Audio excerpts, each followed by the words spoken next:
दोस्तों, अगर आप एक स्टूडेंट हो तो यह वीडियो आपके बहुत ही ज़्यादा काम आने वाली है दोस्तों, क्योंकि आज की इस वीडियो में वो सब जानकारी दी गई है जिसकी हर एक विद्यार्थी को बहुत ज़रूरत होती है और काफ़ी विद्यार्थियों का सपना होता है। जी हाँ दोस्तों, मैं बात कर रहा हूँ यूपीएससी तथा यूपीपीएससी की, अर्थात यूपीएससी एवं यूपीपीएससी के अंतर्गत आने वाली सर्विसेज की, अर्थात जैसे आईएएस, आईपीएस, आईएफएस एवं पीसीएस सर्विसेज की। और साथ ही इन सर्विसों में कौन कौन सी पोस्ट अर्थात पद होते हैं, साथ ही जानेंगे डीएम कलेक्टर, जिला कलेक्टर, डीसी किसे कहते हैं। तो दोस्तों, वीडियो को शुरू करने से पहले यदि आप चैनल पर नए हैं तो चैनल को सब्सक्राइब कर लें और वीडियो को लाइक करके उत्साहवर्धन करें, क्योंकि इस चैनल पर इस तरह की तमाम जानकारियां मिलती रहती हैं। तो चलिए शुरू करते हैं आज की इस वीडियो को। तो दोस्तों, सबसे पहले हम बात करते हैं यूपीएससी की, अर्थात यूपीएससी को यूपीएससी के अलावा यूपीएससी सीएससी के नाम से भी जाना जाता है। अब बात करते हैं हम यूपीएससी की फुल फॉर्म की। तो दोस्तों, यूपीएससी की फुल फॉर्म होती है यूनियन पब्लिक सर्विस कमीशन, जिसका हिंदी में अर्थ होता है संघ लोक सेवा आयोग, अर्थात एक प्रकार का आयोग है। तो इसी क्रम में हम बताते चलते हैं इसका दूसरा नाम यूपीएससी सीएससी भी है और इसकी फुल फॉर्म होती है union public service commission civil service examination. फिर से सुन लीजिए, यूपीएससी सीएससी की फुल फॉर्म होती है union public service commission civil service examination, अर्थात इसे हिंदी में कहते हैं संघ लोक सेवा आयोग, लोक सेवा परीक्षा।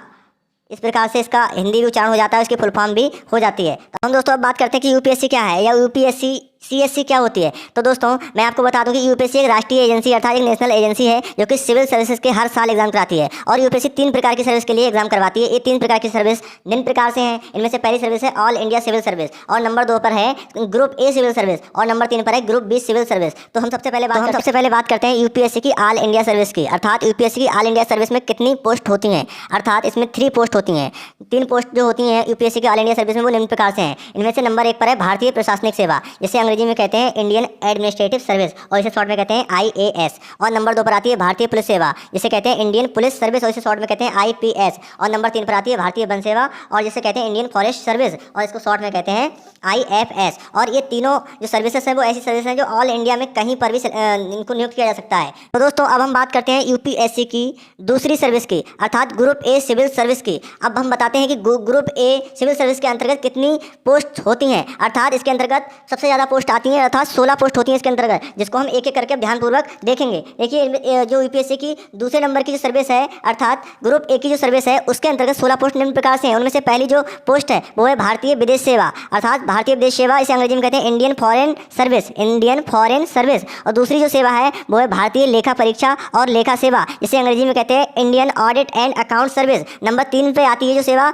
वो आती है भारतीय कॉर्पोरेट कानून सेवा, इसे अंग्रेजी में कहते हैं Indian corporate law service. Next number पे आती है, अर्थात चौथे नंबर पे आती है भारतीय सिविल लेखा सेवा, अर्थात इसे अंग्रेजी में कहते हैं Indian civil accounts service. Number 5 पर आती है भारतीय रक्षा संपदा सेवा, जिसे अंग्रेजी में कहते हैं Indian defence state service. Number 6 पे आती है भारतीय रक्षा लेखा सेवा, जिसे कहते हैं अंग्रेजी में Indian defence accounts service. Number 7 पर आती है भारतीय संचार वित्त सेवा, जिसे अंग्रेजी में कहते हैं इंडियन कम्युनिकेशन और फाइनेंस सर्विस। नंबर 8 पर आती है भारतीय सूचना सेवा, जिसे कहते हैं इंडियन इंफॉर्मेशन सर्विस। नंबर 9 पे आती है भारतीय आयुध निर्माण सेवा, जिसे अंग्रेजी में कहते हैं इंडियन ऑर्डेंस फैक्ट्रीज सर्विस। नंबर 10 पर आती है हमारी भारतीय डाक सेवा, जिसे कहते हैं इंडियन पोस्टल सर्विस। नंबर 11 पर आती है भारतीय रेलवे कार्मिक सेवा, जिसे हम अंग्रेजी में कहते हैं Indian railway personal service. Number 12 पे आती है भारतीय रेल यातायात सेवा, अर्थात इसे अंग्रेजी में कहते हैं आईआरटीएस, अर्थात Indian railway traffic service. Number 13 पे आती है भारतीय रेलवे लेखा सेवा, जिसे कहते हैं Indian railway accounts service. Number 14 पे आती है रेलवे सुरक्षा बल, जिसे अंग्रेजी में कहते हैं रेलवे प्रोटेक्शन फोर्स और शॉर्ट में से आरपीएफ के नाम से भी जाना जाता है। और नेक्स्ट हम बात करते हैं भारतीय व्यापार सेवा की, अर्थात भारतीय व्यापार सेवा 15वें नंबर पे आती है, इसे अंग्रेजी में कहते हैं इंडियन ट्रेड सर्विस, जिसे आईटीएस के नाम से भी जाना जाता है। और नंबर 16 पे आती है भारतीय राजस्व सेवा, जिसे इंडियन रेवेन्यू सर्विस कहा जाता है, इसे शॉर्ट में आईआरएस के नाम से भी जानते हैं। तो दोस्तों, हमने इस प्रकार से देखा है और समझा है कि यूपीएससी की जो दूसरी सर्विस है, जिसे हम ग्रुप ए की सर्विस कहते हैं, उसके अंतर्गत इतनी सारी पोस्ट आती हैं और मैंने एक एक करके आपको सबको काउंट भी करवा दिए हैं, आप समझ भी गए होंगे। अब हम बात करते हैं यूपीएससी की तीसरे नंबर की सर्विस की, जिसे हम कहते हैं group B civil service. Group B civil service, UPSC की जो ग्रुप बी सिविल सर्विस होती है उसके अंतर्गत 5 पोस्ट होती हैं, अर्थात 5 पद होते हैं, जो कि निम्न प्रकार से, इनको भी हम एक एक करके देख लेते हैं। इनमें से नंबर 1 पर है सशस्त्र बल मुख्यालय, सशस्त्र बल मुख्यालय, जिसे अंग्रेजी में कहते हैं armed force headquarter civil service. और उसके बाद में नंबर 2 पे आता है DANICS, अर्थात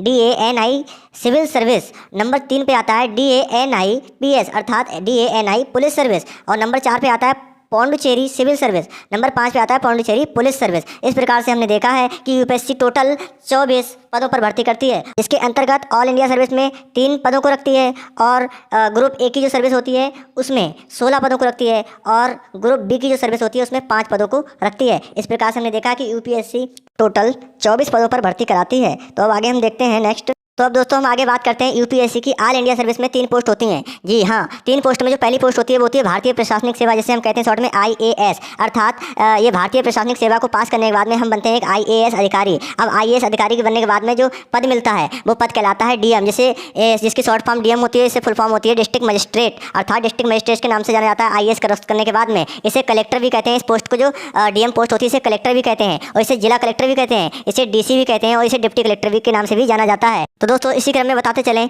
कि एक आईएएस अधिकारी को अलग अलग राज्यों में अलग अलग नाम से पुकारा जाता है। जैसे मध्य प्रदेश में डीएम को कलेक्टर बोला जाता है और बिहार व उत्तर प्रदेश में डीएम बोला जाता है और इसे डिस्ट्रिक्ट मजिस्ट्रेट के नाम से भी जाना जाता है, जबकि हरियाणा और झारखंड में डीसी या डिप्टी कलेक्टर के नाम से भी इनको जानते हैं। तो ये राज्य पर डिपेंड करता है और कई तरह के नाम प्रचलन में है एक डीएम पोस्ट के लिए या डीएम पद के लिए। अब हम नेक्स्ट बात करते हैं भारतीय प्रशासनिक सेवा के बाद की जो सेवा है भारतीय पुलिस सेवा, जिसे हम शॉर्ट में आईपीएस कहते हैं। तो आईपीएस की जो फुल फॉर्म होती है वो होती है इंडियन पुलिस सर्विस। अर्थात जब हम यूपीएससी की ऑल इंडिया सर्विस में एग्जाम देने के बाद टॉप रैंक हासिल करते हैं तो एक प्रशासनिक अधिकारी अर्थात आईएएस अधिकारी बनते हैं, और यदि हम सेकंड रैंक अर्थात कम रैंक हासिल करते हैं तो एक आईपीएस अधिकारी बनते हैं। तो हमने जाना कि आईएएस अधिकारी बनने के बाद में हमें एक डीएम लेवल का पद मिलता है जो कि एक जिला लेवल का पद होता है। उसके बाद में हम बात करते हैं कि आईपीएस का पद तब मिलता है जब हम ऑल इंडिया सर्विस का एग्जाम देने के बाद में अगर सेकंड रैंक आती है तो हमें आईपीएस अधिकारी का पद तो मिल जाता है, लेकिन इसमें कई सारे पद होते हैं। वो निम्न प्रकार से हैं। एक पद सबसे पहला और ऊंचा पद होता है इसमें डीजीपी का, जिसकी फुल फॉर्म होती है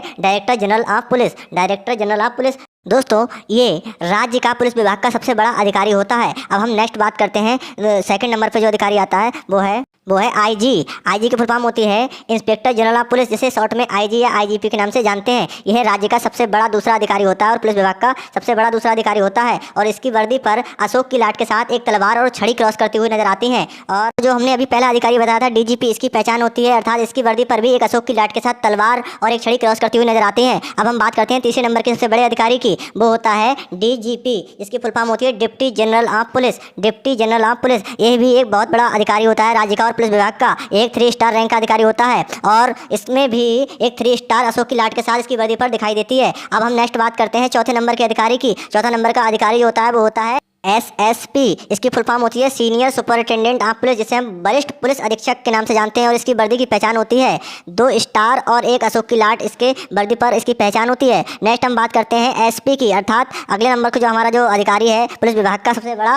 वो अधिकारी है सुपरिटेंडेंट ऑफ पुलिस, अर्थात एसपी से हम कहते हैं। इसकी पहचान होती है 1 स्टार के साथ में इसमें अशोक की लाट लगी होती है, और इस प्रकार से हम इसको पहचान करते हैं एक अशोक की लाट से और एक स्टार से, और ये पुलिस विभाग का एक जिला लेवल का सबसे बड़ा अधिकारी होता है। उसके बाद में हम बात करते हैं एएसपी की फुल फॉर्म होती है एडिशनल सुपरिटेंडेंट ऑफ पुलिस, अर्थात फिर से मैं रिपीट करता हूँ एडिशनल सुपरिटेंडेंट ऑफ पुलिस। यह एसपी से छोटा पद होता है और यह भी जिला लेवल का पद होता है, और इसकी एक पहचान होती है अर्थात इसकी पहचान होती है केवल अशोक की लाट, अर्थात वर्दी पर केवल अशोक की लाट लगी होती है। नेक्स्ट हम बात करते हैं अगले पोस्ट की अर्थात अगले अधिकारी की इस विभाग के, तो वो अधिकारी होता है डीएसपी, जिसे हम कहते हैं अर्थात जिसकी फुल फॉर्म होती है डिप्टी सुपरिटेंडेंट ऑफ पुलिस, जिसे हिंदी में कहते हैं उपायुक्त पुलिस अधीक्षक या पुलिस उपाध्यक्ष के भी नाम से जानते हैं हम इसको। अब हम बात करते हैं कि डीएसपी को उत्तर प्रदेश और राजस्थान में सीओ के नाम से जाना जाता है, अर्थात सीओ की फुल फॉर्म होती है सर्किल ऑफिसर, जिसे हम हिंदी में कहते हैं अनुमंडल अधिकारी। तो हम जान गए कि डीएसपी को कई राज्यों में डीएसपी के नाम से और उत्तर प्रदेश एवं हरियाणा राजस्थान में